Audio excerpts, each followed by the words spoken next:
It is 17th of February 2024.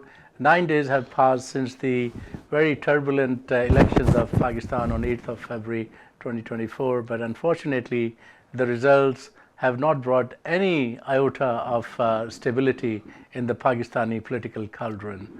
In fact, the crisis after crisis have been coming up and deepening. There have been huge number of allegations and complaints and serious concerns on the election process and the rigging or stealing of the elections by pretty much all parties, perhaps bar one or two. The election results were astounding, and it really defied all the pre-logic before the election started. A disenfranchised and oppressed party, Pakistan Tehreek-e-Insaf or PTI, has a claim to win the maximum number of seats under the guise of independent candidates. However, the total tally of their alleged winning of the National Assembly seats was far more than what they claimed to be, about 92 or 93. The seesaw of the power struggle continues, but generally people feel that the electoral poll that showed the support for PTI or Imran Khan was a no confidence on the military interventions or outgrowth of military establishment into the civil and political matters. That despite a particular narrative which started about 2 years ago and crescendoed after the tragic events of 9th May, where mobs of people attacked some military installments, and despite all of that narrative, people still came out and voted for a particular party. We have also seen that still the political intrigues and political acrobats continue, and today we are going to ask some of the bright minds of Pakistan from media, Mr. Muzammal Suhrawardy, who is anchor, analyst and journalist, and also today in the studio I have a budding journalist, Umar Azhar, and who is a young Pakistani, rather overseas Pakistani, and I'm going to ask them what do they think about the results, and then how it augurs well to the future of Pakistan. Muzammal Sahab, thank you very much for joining us. Can you hear us?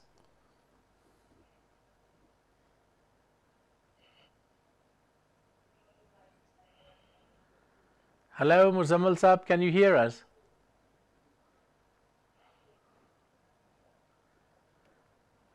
Yes, I can hear you now. It was stuck in between. I can hear you. It's my pleasure to be with you on the show. Excellent. Pleasure is mine that you gave me the opportunity to be with you. Yeah, likewise. We were discussing earlier, and basically what is going on in Pakistan, and we were wondering that is this the last stand of Pakistan Army, and is Imran Khan is appearing as a symbol of civil supremacy, although there are a lot of caveats to it, and I just wanted to take your take on it.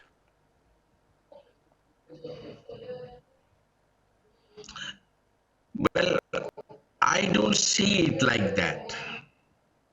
Civil supremacy cannot be obtained by a solo or by an isolated effort. It has to be a very combined and very unified effort to defeat the supremacy of the military establishment of Pakistan. Currently, the Imran Khan is surely a symbol of anti-establishment.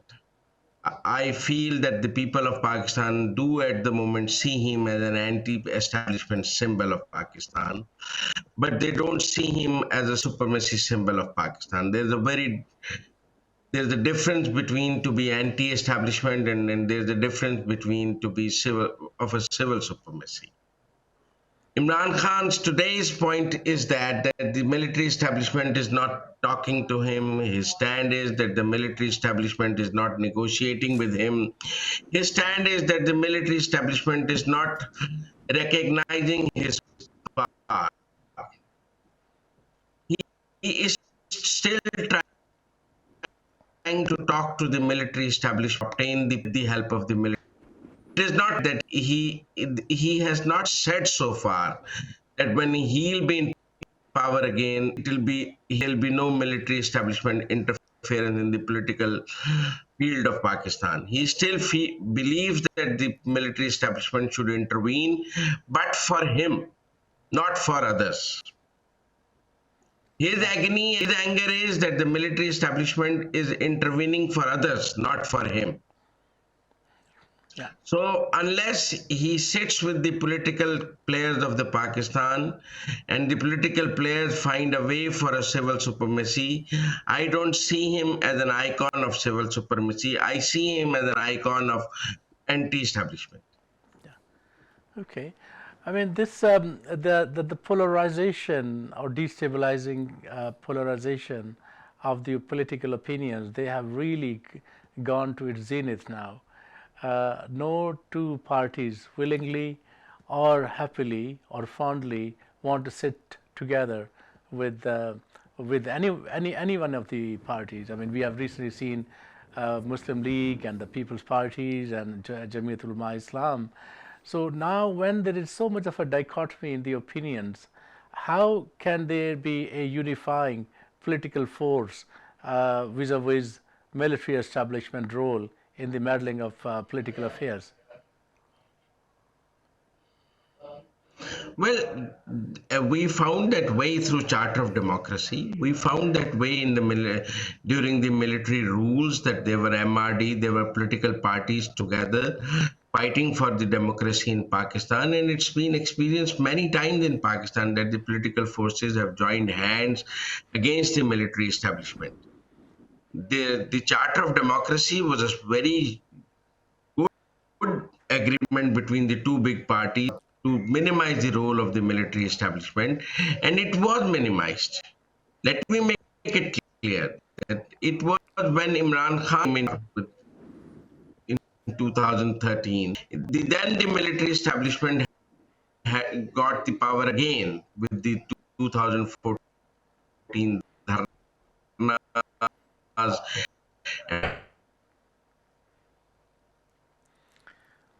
We lost So the. unless Khan decides with the forces of Khan, he should recognize that he eliminate them. Okay. Either way, they have a vote bank. You can We can argue it's bigger or less or big, but they have, and he has to sit with them, not with the military establishment. Umar has some interesting data, and Umar, I would ask you first to just reiterate what we were discussing earlier on, and also, what do you think what Muzammal Saab has been talking about? Is there any political unification movement that can start by anyone, especially PTI? Look, my issue, Doctor, is primarily with the widespread rigging that took place in a very naked and blatant manner. And I've got some statistics here that I've compiled. Look at, for example, NA 128, where Mr. Salman Akram Raja bagged 128,000 votes compared to Mr. On Chaudhry from IPP's 59,000 votes. But somehow it's Mr. Salman Akram Raja who's been declared the loser, and On Chaudhry has been declared as the winner. Where Form 45s clearly show a different story. In NA 46 Islamabad, Mr. Anjum Akil Khan of the Pakistan Muslim League Nawaz, who bagged about 40,000 votes per Form 45s, has been declared the winner. But the Form 45s show a different story, whereby Mr. Anwar Masood Mughal of the Pakistan Tehreek-e-Insaf bagged around 83,000 votes. So there are multiple constituencies where we see Form 45s contradict results handed out in Form 47s. This indicates that there has been some blatant and naked rigging of the sort that we had not seen in 2018 or 2013. And this is what concerns me, because the mandate of the people may have been stolen. So basically, you're saying that the rigging was not only unprecedented, we've kept on saying this cliched word, but it was very acute, very serious, very severe, and very widespread, and right in front of the eyes of the cameras this time. That's what it seems like. And of course, the Form 45s that have been uploaded by the PTI or that were shown at their press conference remain to be verified by the Election Commission of Pakistan. The veracity of their claims remains to be testified or verified to by an election tribunal, for example. But for the moment, it seems that they are the only Form 45s in public. They are the only document of record in public which is showing total vote counts, and there are many constituencies where the PTI candidates are winning on those particular Form 45s, which is why, as you said, it seems to be an acute case of rigging this time around, Doctor. Umar, you have been a Pakistani youth residing in London, and there's so many years and decades of a very prosperous and bright future ahead of you. What do you make of the outcome of so much of youth coming out, voting, and then feeling dejected that their chosen candidate is not selected or elected? Look, Doctor, another interesting statistic, a significant chunk of the voter this time around in Pakistan is aged between 18 to 40.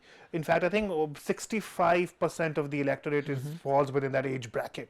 And for these people to see their votes being cast for a party they did not vote for is clearly quite disenfranchising.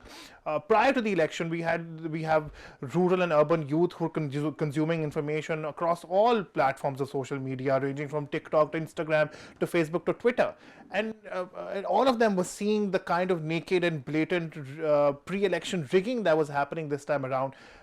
People voiced their opinions against the symbol of bat being taken away from the Pakistan Tehreek-e-Insaf. We saw widespread anger voiced on social media by members of the youth community, and throughout the process it seems that youth have been disenfranchised. They don't seem to buy into the political process. They don't seem to buy into the kind of electoral politics we've got.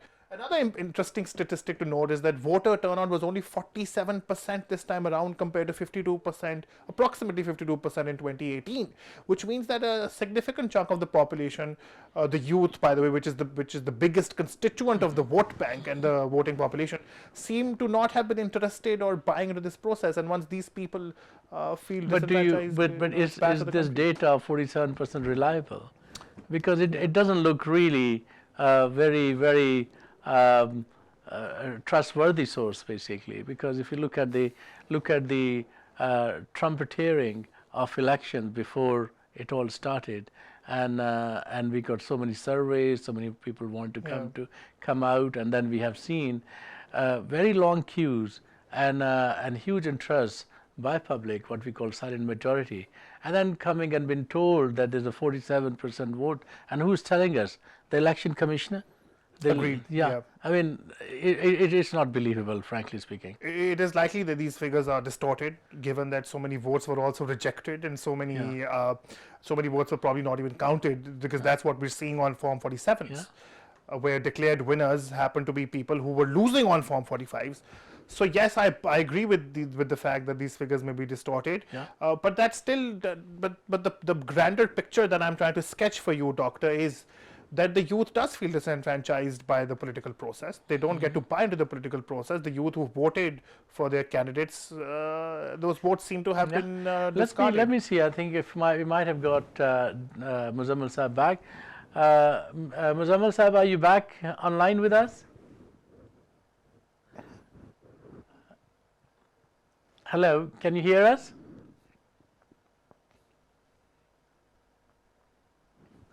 I think I'm just getting echo of my own voice here. I think I sound like Muzammil Sahib probably. Yeah. So yes. So coming back to the astounding results, actually for everyone across the board, it's astounding for the Muslim League in particular, because they appear to be the worst loser in this time. Yes. Because of their hype and all that, and their kind of bravado and thumping their chest up, they did not get that many seats. On the contrary, PTI, even though there was some sloganeering that they are going to sweep, but they have actually ended up allegedly winning much larger number of seats than they were probably expecting. And then finally, those political pundits who are sitting there, and I heard that some people are saying that PTI will not get more than 20 and 30 seats. Yes. So it is outstanding. Agreed. Prior to the election, if you look at the surveys from Gallup, Ipsos, or whichever, or IPOR, for example, all of the surveys are pointing towards a PMLN victory. The established political commentariat class that sit in their cozy talk show rooms were pointing towards a PMLN victory to the extent that they said they'll end up winning 120 odd seats. But in effect, we see that it's the PTI that's come out as the largest political party in the National Assembly, despite pre-election rigging and on-the-day poll rigging, Doctor. Yeah. What that implies is that this is the first time since 1971 that the party with the largest number of seats may not get to form government or lead the country out of this crisis. The last time that happened was in 1971, and you know what happened after that. Maybe Muzammil Saab is back with us. Ji, I am back with you. Yeah, okay. Thank you for rejoining. I don't know whether you were able to listen to what we were discussing earlier on, but let's go to rather more simpler notions. And we were talking about the astounding and outstanding results for all three parties, so to say. The Pakistan Muslim League, they definitely have won whatever they have so far, much less than what was predicted. PTI, or on the other hand, they have really outsmarted, so to say, in the polls. And then finally, the political pundits who were clearly stating that the PMLN will be winning about 110 plus seats. So, are you surprised at the results, especially when the Election Commission says that the turnover was about 47 or so %? Well, to an extent, I am surprised. The initial estimate was that with us was that the PMLN will get 90 seats. It was never 120. The 120 was a very exaggerated figure. The real figure which was being discussed among the power corridors was 90. That they will get 90 seats, and they took 82. So the gap is only of 8 seats. But certainly the PTI has performed well beyond expectations. There's no doubt about that. And the taking back of the symbol has not affected them to an extent which was expected. So they have performed to a very good level, and I think the symbol has not hurt them because everybody was able to know the new symbol. So keeping that factor down, but if we compare it with the 2018 elections, let's compare it with the 2018 elections. In 2018, Nawaz Sharif was disqualified and was behind the bars. And then Imran Khan was enjoying the same facilities that today PMLN is enjoying. It's the vice versa. So then the PMLN got ATC, these kinds of results, and the PTI was managed to win. In Punjab, PTI was not the largest party. So I just see a repeat of 2018 in 2024. It's just a musical chairs. Where the PMLN was in 2018, now Imran Khan is there, and where the Imran Khan was in 2018, the PMLN is there. The musical chair is there. The characters have changed. The positions have changed. But the game is the same. The script is the same, and the results are the same. Yeah, I mean, Muzammil Saab, you have made it very simpler than probably it is, but I take your point. The only difference is this, that there has been never heard of human rights violations, arrests, and the actions of the Election Commission and judiciary and the police and the army on a party ever before. We've never seen thousands and thousands of families, and especially women and children, being brutalized as they have been in recent times as before. And something like this never happened. But moving forward, the question is, and we have to call a spade, and I have to talk about the elephant in the room, that who is behind this? And why does it happen? Is this the fate of Pakistanis, that we are meddled with our own establishment again and again and again, and where will it end? Well, Dr. Saab, I beg to disagree with you. Okay, sure. Pakistan has faced severe martial laws, and we have faced the martial law courts too. The civilians have been tried in martial law courts by the Ziaul Haq, and then there we have seen the martial law Musharraf, the Ayub Khan, and it's all not new. What new to us was that even in the martial laws, the civilian leaders and the political leaders never to attack the cantonments. Even when Benazir came back from exile in 1986, she had hundreds and thousands of people waiting for her on the Lahore airport. But she didn't give the call to go to the Corps commander's house or to attack the GHQ. Even in the martial laws, when there were protests, the protests were on the Mall roads, on the Pakistan, they were never in front of the GHQ. There was a red line that the defense forces are not going to be attacked by the political forces. That red line has been crossed. I don't know what will happen in UK when a political party will attack the headquarters of MI6, and I don't know what will happen in US when a political force will attack the CIA headquarters or the Pentagon. How the forces will react to that when Trump will take its people to the CIA or to the Pentagon headquarters or to MI6 or to somewhere there. Yeah, I I mean, think yes, you're right. we have But to call the this, spade a spade. That was political force sure, sure. I mean, obviously there's a there. school of thought think that way. It was However, very uncalled for.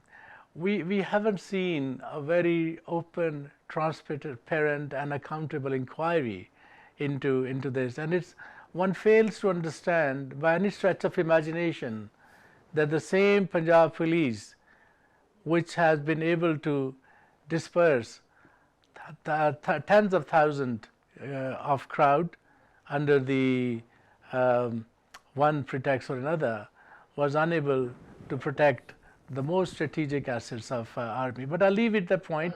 That was a tragic part of Pakistan history, and it should not have happened. I agree with you there. But when people are aggrieved, and there's a Chinese proverb, grievance will always win. When so many people are hurt or they are perceivedly hurt, that's the most important thing.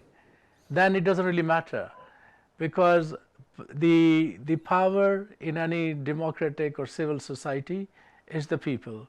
And in this election, it appears that despite all of that narrative, people have stood up. The mitigating factors of cricket, some bad symbol been taken away. The fact that every single candidate of PTI had to stand up on a very strange and sometimes bizarre kind of a symbol, and they were not allowed to openly converse for themselves, let alone do a one rally, and still drones of them coming up. I think that shows that there is a new type of Pakistan, or the will of the people of Pakistan is coming up, and I think that in a way is a positive thing. What do you think? And I'll come back to Umar Well, in a minute. let me tell you, Imran Khan is tasting the honey which he has given to others.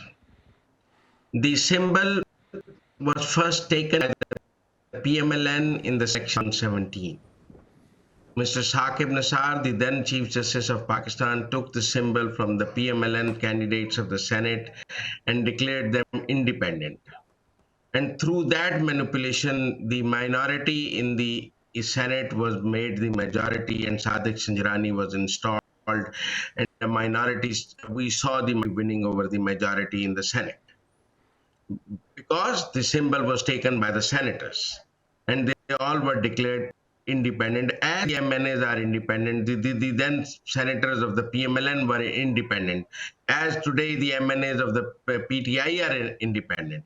So nothing new has happened.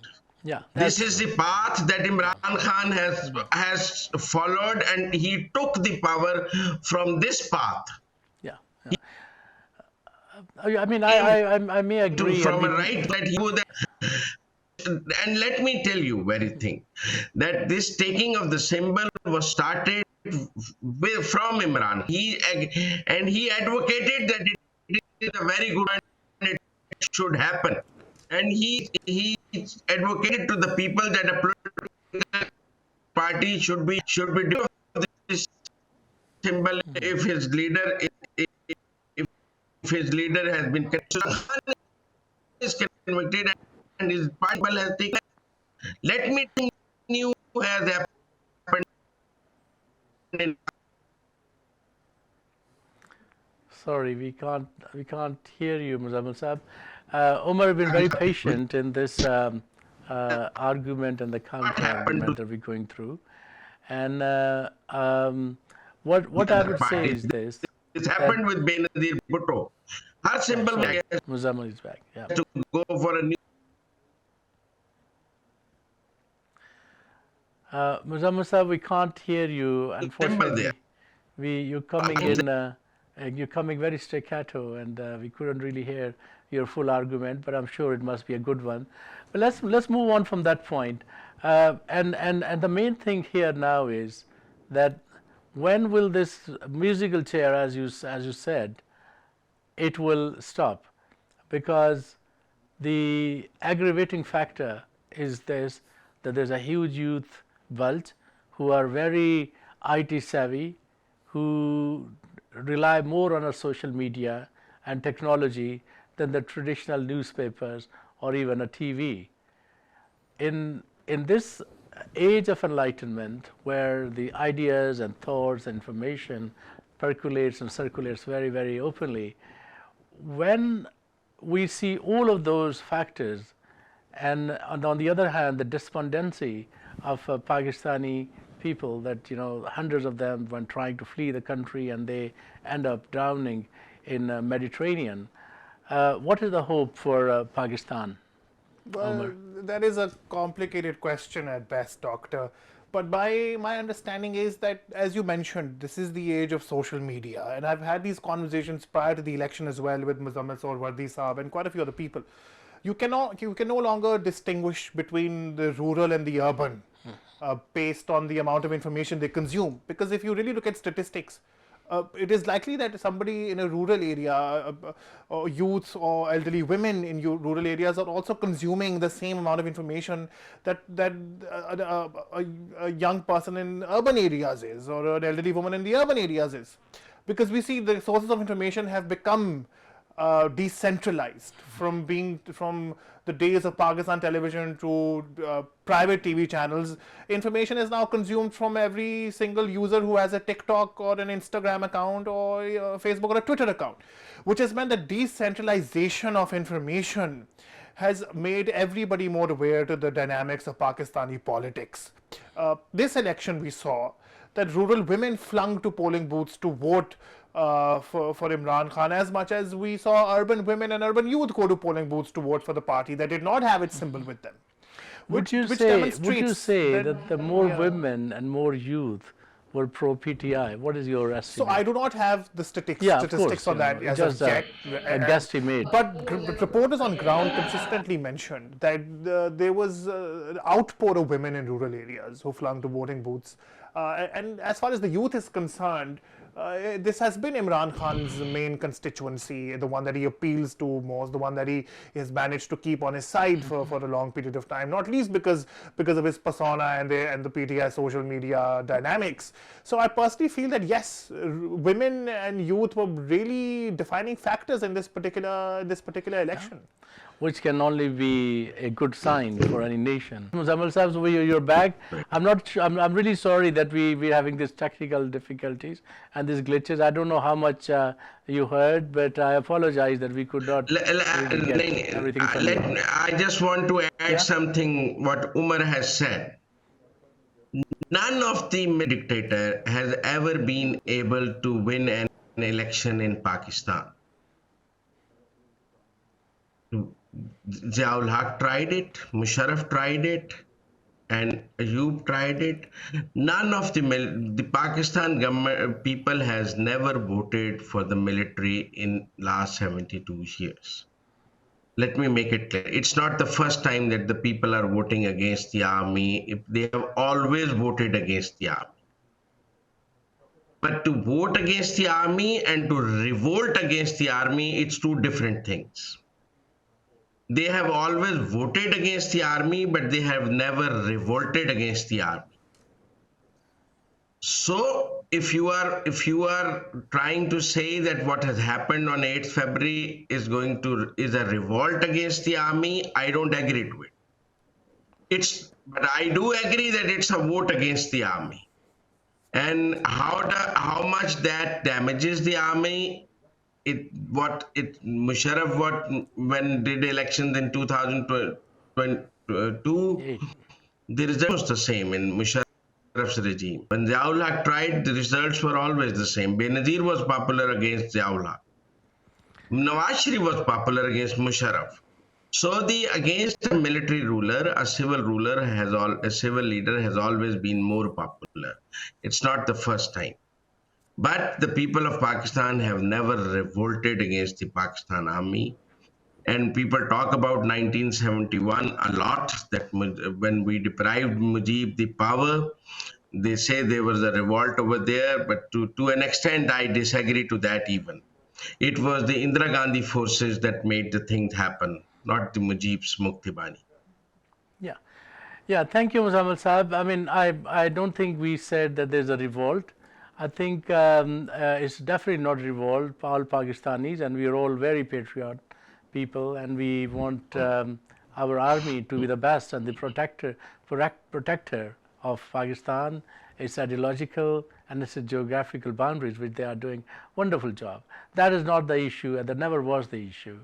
However, there's a one kind of caveat probably you might have missed, that all of these dictators that you mentioned, they lost their elections towards the end of their rule, which is roughly about 8 or 10 years or thereabout, and that's what happens to every dictator. Second thing about your 1971 simile to the current situation, I don't think the things are that bad. However, any dictatorial system can only be smashed by people from outside. There are very few examples where the people within were able to bring the revolt, like French Revolution that we see, or Spanish Revolution, although the tentacles of that dismantling of the status quo system were actually attached to the foreign involvement. But yes, I agree with you that people generally have shown their distaste, so to say, a certain outgrowth of military establishment into the political affairs, but they definitely love the Pakistan army very much. So we had rather staccatoed and stormy arguments in this interview with Mr. Muzammil Sorwardi and Umar Azhar. Of course, that there are narratives and there are arguments and there are opinions, and the truth or the actuality of the matter is just hidden somewhere. We don't know what is right and wrong in this fog of misinformation or fifth generation war, as it is called. But one thing is clear, that the people of Pakistan want stability. The people of Pakistan have voted for a particular party or against a military establishment narrative. And it is hoped that with that there will be a good and healthy balance between civil and military establishments, and the democracy will flourish, because at the end of the day the democracy is there. It's a social contract between the individual and the state, where every single person is allowed to express and really disseminate his opinion, and freedom of expression is the center of democracy. And the other part is this: how they express it is by the power of vote. With this election, it unfortunately seems that political stability is far in the smog, and we don't know what is going to happen because things keep changing on a daily basis with allegations and counter allegations. But still, there is a hope that Pakistan is on the democratic process, and it should and it must augur well for Pakistan. With that, thank you very much for watching this program, and until next, goodbye.